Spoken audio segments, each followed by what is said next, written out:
अस्सलाम वालेकुम नाज़रीन। आज मेरी रूटीन में है कि मैं सीढ़ियाँ आज साफ़ कर लूँ घर की। ये देखिए, ये सीढ़ी हैं, ये मैं सफाई सीढ़ियों की कर रही हूँ क्योंकि ये घर की सफाई करनी अच्छी बात होती है क्योंकि घर में बच्चे हैं, बच्चे खेल कूद करते हैं। आपको पता है कि आज ये देखो, मैंने ना सफाई 2-3 दिन के बाद की है और सीढ़ी में देखिए ये गंद, ये आपको नज़र आ रहा होगा।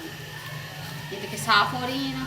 अच्छी घर की सफाई करना अच्छी बात है क्योंकि घर का माहौल और सफाई बहुत अच्छी होती है। और ये मेरी रूटीन है, मैं अपनी रूटीन अगर ये बनाऊंगी तो अच्छी बात है। ये देखिए साफ़ हो रही है ना। ये देखिए कचरा,